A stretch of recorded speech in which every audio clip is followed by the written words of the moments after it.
Hoofdblad 12 leerders en welkom by vandag se besigheidstudies les. My naam is Elsie Klaasen en hierdie les word na jou toe gebring deur die Noord-Kaap Departement van Onderwys in samewerking met die Programma Navorsing en Ontwikkeling. Vandag kyk ons na vraestel 1, besigheidsomgewings, besigheidssektore en die besigheidsomgewings.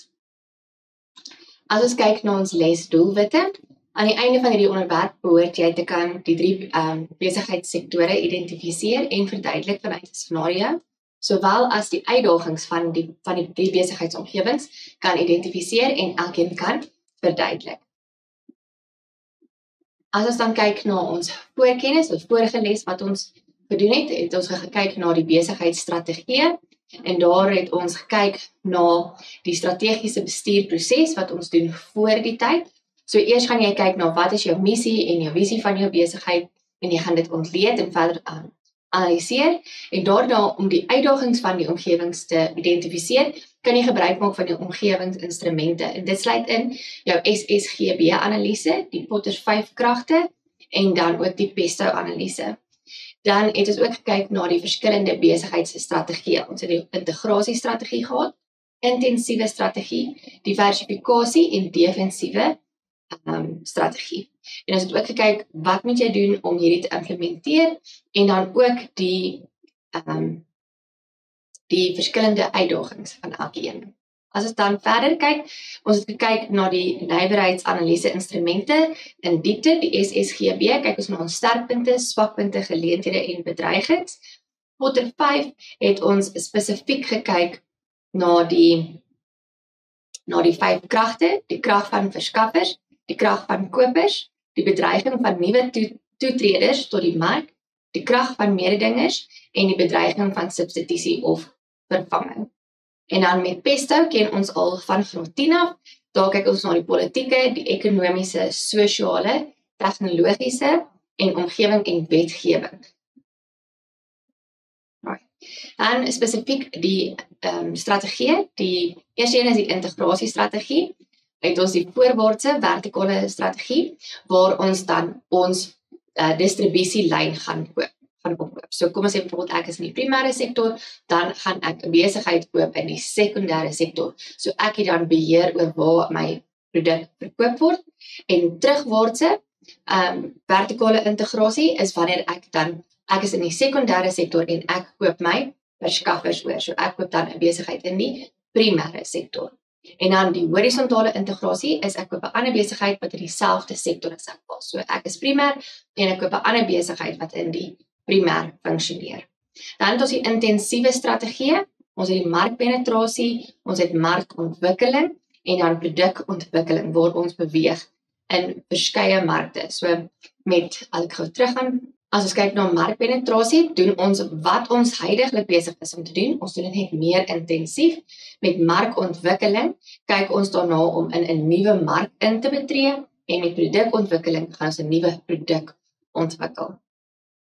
As ons dan kyk na diferensiasie of diversifikasie, dan kyk ons na die konsentriese diversifikasie, horisontale diversifikasie en konglomerasie diversifikasie. So hierdie was ons ontwikkel nuwe produkte wat of verwant of onverwant is, of ons ontwikkel produkte wat dan vir 'n nuwe mark bestee is.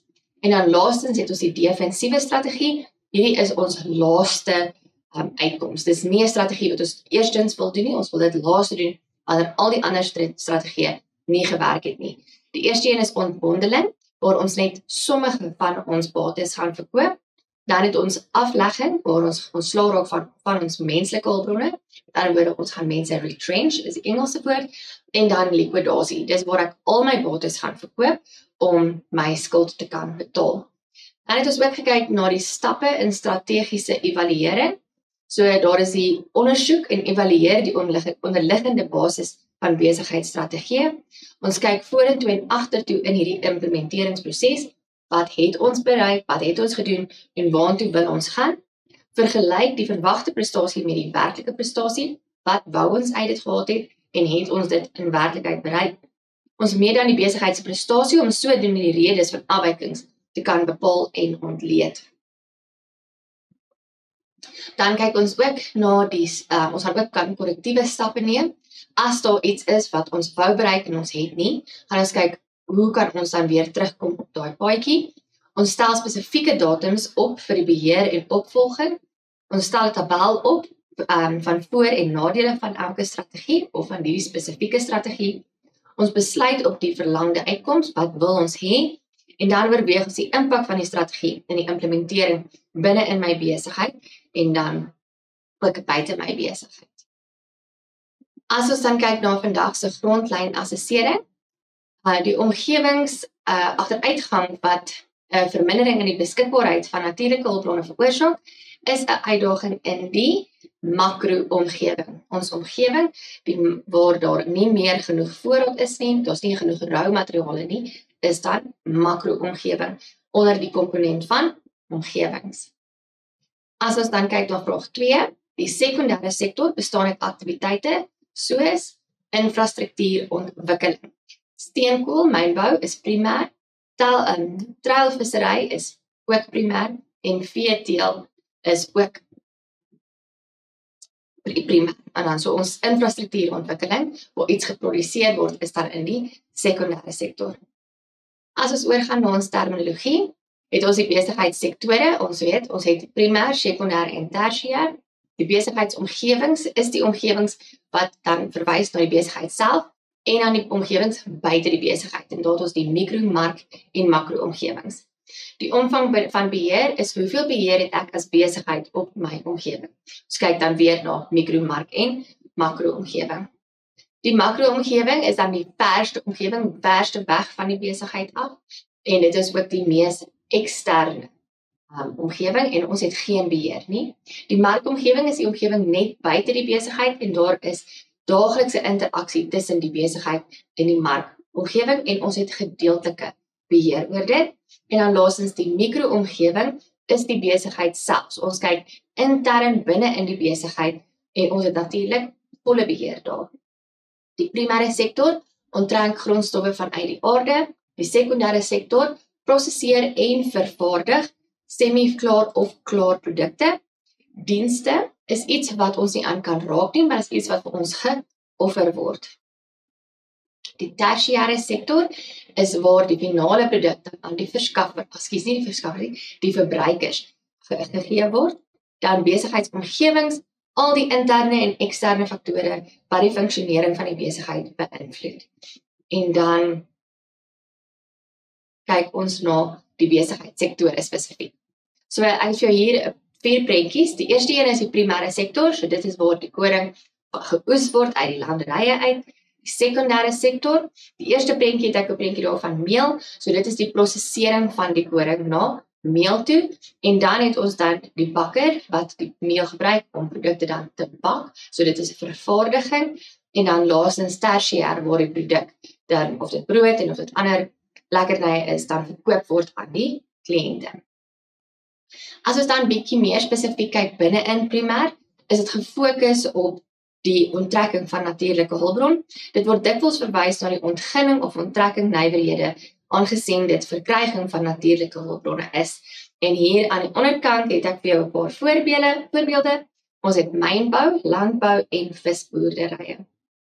As ons dan oorgaan na die sekondêre sektor, kyk ons dan na die aktiwiteite wat verband hou met die produsering. Soos ek vir jou gesê het, sluit in prosesering van 'n rou materiaal en dan ook die vervaardiging van die produk. Daar word dikwels na die sekondêre sektor verwys as die vervaardiging nywerhede omdat waardevolle produkte geskep word. En dan hier het ek weer vir jou 'n paar voorbeelde aan die onderkant. Ons kyk na motorvervaardigers, meubelvervaardigers en plastiekvervaardigers. As ons dan oorgaan na die primêre sektor en ons kyk daar 'n bietjie dieper, is dit weer eens ek gesê, dit is die ontginning van rou materiale vanuit die aarde en dit word dikwels verwys na die ontginning of onttrekkingsnywerhede aangesien dit die verkryging van natuurlike hulpbronne behels. En hier aan die onderkant het ek vir jou 'n paar voorbeelde. Ons het mynbou, landbou en visboerderye. As ons dan oorgaan na die sekondêre sektor, kyk ons na die produsering of die vervaardiging van produkte. Maar ek het vir jou gesê, dit behels ook die prosesering van die rou materiaal tot dit 'n bruikbare of semi-klaar produk is. So dit word dikwels na die sekondêre sektor verwys as vervaardigings nywerhede omdat waardevolle produkte geskep of vervaardig word, sodat hierdie produkte 'n sinvolle funksie of 'n doel vir die kliënte kan hê. En dan ons het hierso weer 'n paar voorbeelde. Ons het motorvervaardigers, meubelvervaardigers en plastiekvervaardigers. Dan die tersiêre sektor. Hierdie is die sektor wat fokus op finale produkte verkoop sowel as dienste. So ons moet onthou dat al ons dienste gaan val in die tersiêre sektor. Of dit finansiële dienste is of dit tegnologiese dienste is, dit val onder tersiêr. Dit word dikwels verwys na die dienste sektor omdat verskeidenheid diverse reeks kommersiële dienste aan verbruikers verskaf word. So as jy kyk hieronder na my voorbeelde, het ons groot en klein handelaars waar hulle nou die klaar produkte, die finale produkte verkoop en dan het ons ook finansiële dienste en versekeringsdienste. As ons dan kyk na ons besigheidsomgewings, het ons gesê ons het 3 besigheidsomgewings. Ons het die mikroomgewing in die binnekant, so dit verwys na die besigheid self en sy interne komponente.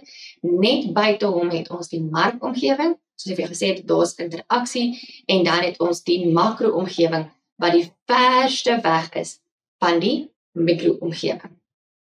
So as ons nou elkeen individueel kyk, die mikroomgewing, soos ek reeds gesê het, verwys na die interne faktore van die besigheid en daar kyk ons na die visie, die missie, ons kyk na die organisatoriese kultuur en die struktuur van die besigheid, ons kyk na ons organisatoriese hulpbronne, wat dan insluit finansies, dit sluit in menslike hulpbronne, tegnologie en roumateriale en dan dit is ook ons 8 besigheidsfunksies en dan die mate van beheer wat ons het is volle beheer oor hierdie omgewing. As ons dan oorgaan oor die markomgewing, sal jy sien dat dit is die onmiddellike eksterne omgewing, hy's net buite die besigheid. Die markomgewing verwys na die komponente en elemente onmiddellik buite die besigheid en daar is gereelde interaksie. Ek wil vir jou sê daaglikse interaksie en hier kan ons net skryf beperkte of minder beheer. Ons kan sê matiglike of min beheer, maar ons kan nie sê hulle het geen beheer met invloed nie. Ons moet sê beperkte of min beheer.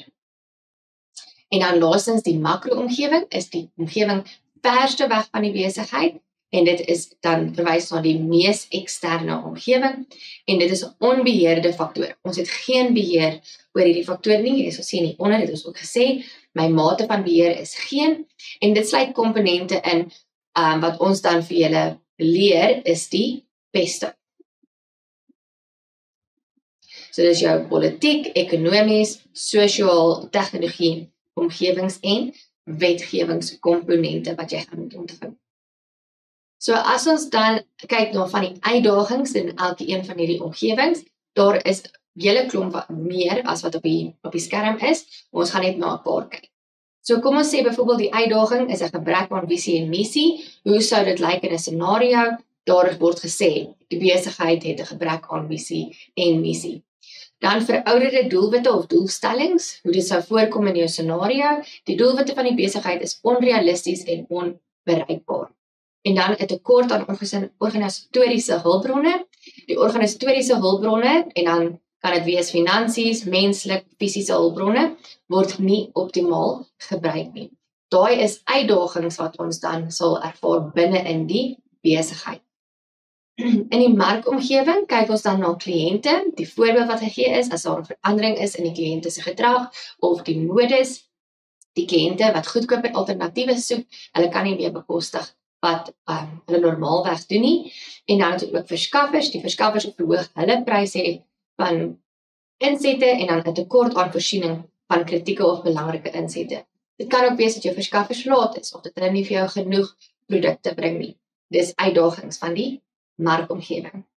Dan laastens kyk ons na die uitdagings van die besigheidsomgewings. Dan as ons oorgaan na die makroomgewing, sal ons weet dat ons kyk eintlik na die pesto, maar ons gaan nou net 3 van hulle behandel.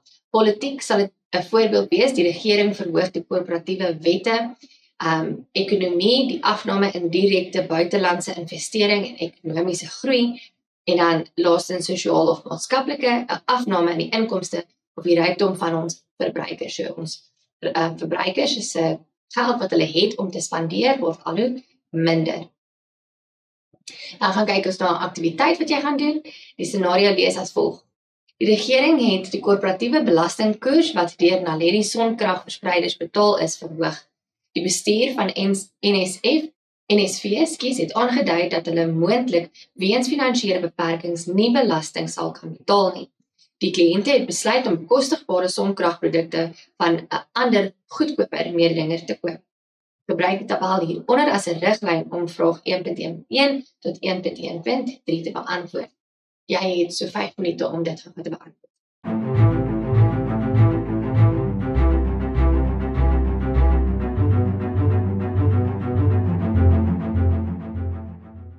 Dan gaan ons nou gaan kyk na aktiwiteit wat jy gaan doen.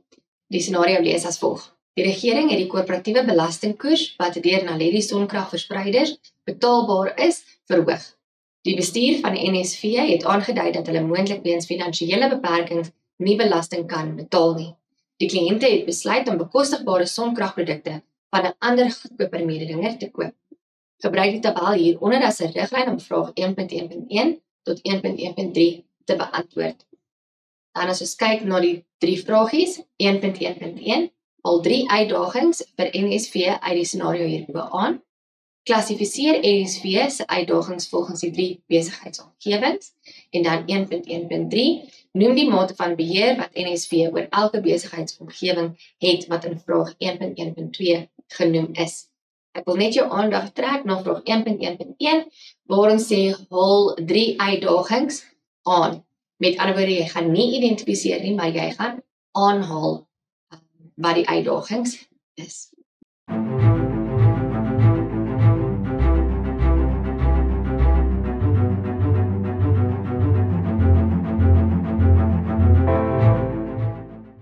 Dan gaan ons nou kyk na die aktiwiteit se oplossing. Die eerste uitdaging, jy het nou aangehaal, so die eerste antwoord, die regering het korporatiewe belastingkoers wat deur Naledi sonkragverspreiders betaalbaar is, verhoog, en omdat dit 'n aanhaling is, gaan jy slegs 1 punt daarvoor kry. Dan die besigheidsomgewing, dit val onder die makro-omgewing, want dit is die regering wat 'n invloed hier het, en dan ons mate van beheer, NSV het geen beheer nie. So dit sal dan wees 1 punt. As ons dan kyk na die volgende ene, die bestuurder van NSV het aangedui dat hulle moontlik weens finansiële beperkings nie belasting kan betaal nie. Dis weer eens 1 punt. Ons kyk dis dan in die mikro-omgewing en ons het volle beheer. Dan die laaste ene, kliënte het besluit om bekostigbare sonkragprodukte van ander goedkoper mededingers te koop. Dis vir 1 punt en dit is dan in die markomgewing en ons het beperkte beheer. So wanneer ons punte gee, sal ons sê 3, 3, 3 en jy het 'n totaal van 6 punte. Dan gaan ek nou vir jou huiswerk gee. In 3.1 identifiseer die besigheidssektor wat in elke stelling hieronder voorgestel word. 3.1.1 Daar word dikwels na hierdie sektor verwys as die dienssektor. 3.1.2 Landbouaktiwiteite en steenkoolmynbou vorm deel van hierdie sektor. 3.1.3 Besighede het 'n kleinhandelnywerheid word in hierdie sektor aangetref. En 3.1.4 Motorvervaardigers kan skeepbou kan onder hierdie besigheidssektor geklassifiseer word. En dis vir 8 punte, want jou werkwoord is identifiseer, so jy sal 2 punte per identifikasie kry. Die res van die huiswerk is weer 'n scenario en jy gaan 3.2.1 gaan jy identifiseer die besigheidssektor waarin TKT bedrywig is. Motiveer jou antwoord deur uit die scenario hierbo aan te haal. Daar is jou tabel wat jy dan gebruik. Ek wil jou herinner dat jy nie jou tabel moet vooruit teken nie.